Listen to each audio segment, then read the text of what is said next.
Hello friends, இன்றைக்கி நம்ம ஆசைப்பட்டு சமைங்க சேனலில் பார்க்க போகிறது பட்டர் நான்.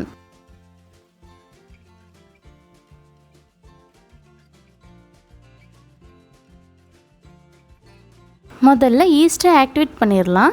அரை கப் அளவுக்கு வெதுவெதுப்பான தண்ணி எடுத்துக்கோங்க. அது ரொம்ப சூடு இருக்கக்கூடாது. கை வச்சு பார்த்திங்கன்னா லைட்டாக சூடு இருக்கணும். வெதுவெதுப்பான தண்ணியில் 1 டேபிள் ஸ்பூன் ஈஸ்ட்டு சேர்த்துக்கலாம். எப்போவும் நம்ம ஈஸ்ட் ஆக்டிவேட் பண்ணுறதுக்கு சர்க்கரை சேர்த்து தான் பண்ணுவோம். ஆனால் நான் செய்கிறதுக்கு நீங்கள் சர்க்கரை சேர்க்க வேண்டாம். இல்லைனா நானில் ஒரு லைட்டாக ஒரு இனிப்பு வரும். உங்களுக்கு அது பிடிக்கும்னா நீங்கள் சேர்த்துக்கங்க. ஈஸ்ட்டு நல்லா கலந்துட்டு ஒரு 1/4 மணி நேரம் மட்டும் வச்சுருங்க. இது வெயில் காலங்கிறதுனால அப்புறம் ரொம்ப புளிப்பு வந்துடும். பாருங்கள், இந்தளவு இருந்தால் சரியாக இருக்கும். இப்போது இதில் 3 கப் மைதா சேர்த்துக்கலாம். நீங்கள் மாவு புளிக்க வைக்கிறதுக்கு ஈஸ்ட்டு சேர்க்காமல் தயிர் கூட சேர்த்துக்கலாம். ஆனால் உங்களுக்கு கடையில் சாப்பிட்ற அதே டேஸ்ட்டு கிடைக்காது.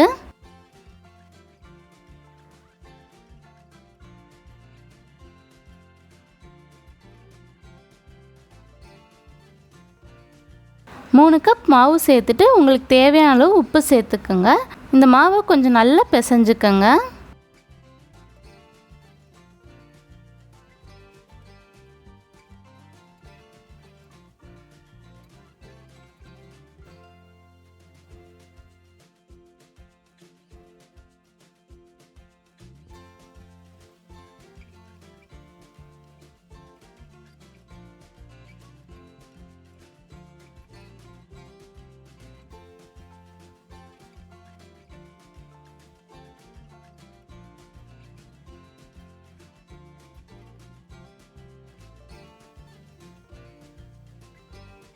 பாருங்கள், இந்த அளவுக்கு நல்லா பிசைஞ்சதும் சுற்றிலும் எண்ணெய் தடவிட்டு ஈர துணி போட்டு மூடி வச்சுருங்க.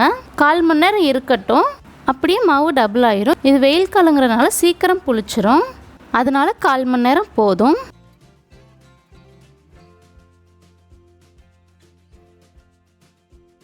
பாருங்கள், மாவு இந்த அளவுக்கு இருந்தால் போதும். இப்போ நம்ம இதை உருண்டை போட்டு வச்சிடலாம்.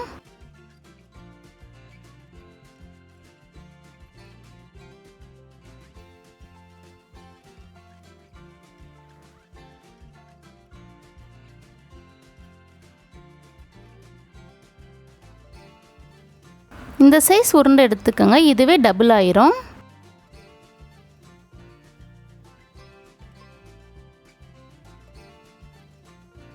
உங்களுக்கு தேவையான சைஸ் உருண்டை பிடிச்சிக்கோங்க.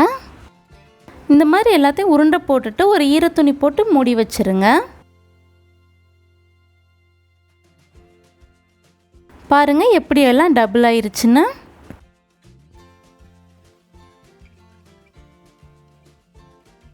இப்போ இதை உங்கள் வேணுங்கிற ஷேப்புக்கு விரிச்சுக்கோங்க. மாவு போட்டு விரிச்சுக்கோங்க.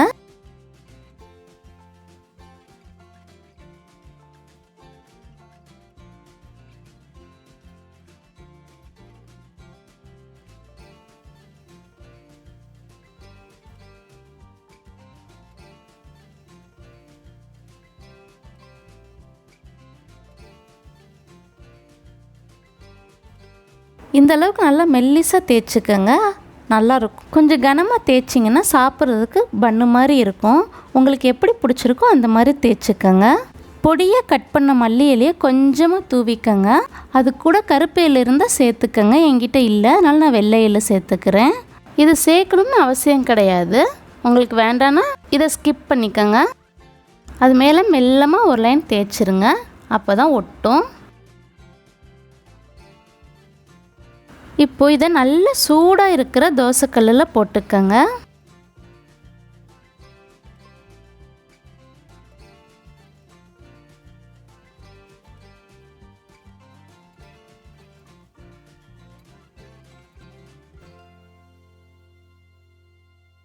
மேலே உருக்குன பட்டரை எல்லா சைடும் படுற மாதிரி தடவிக்கலாம். உங்களுக்கு பூண்டு ஃப்ளேவர் பிடிக்கும்னா இந்த பட்டர் கூடயே மிக்ஸ் பண்ணி நீங்கள் தடவிக்கலாம். நல்லாயிருக்கும். ஒரு பக்கெட் நல்லா வெந்ததும் திருப்பி போட்டுட்டு 2 பக்கமும் பட்டர் தடவிக்கலாம்.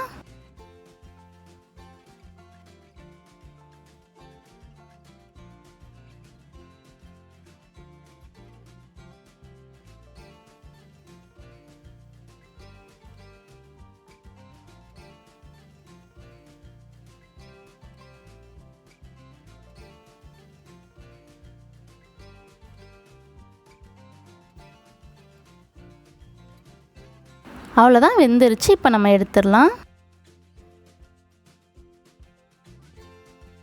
அவ்வளோதான், நம்ம சூப்பரான சாஃப்டான நான் ரெடி ஆயிருச்சு. இதை சாப்பிட இனிமேல் ஹோட்டலுக்கு போக தேவையில்லை, வீட்லேயே செஞ்சு சாப்பிடலாம். இந்த வீடியோ பிடிச்சிருந்தா ஆசைப்பட்டு சமைங்க சேனலுக்கு சப்ஸ்கிரைப் பண்ணிடுங்க.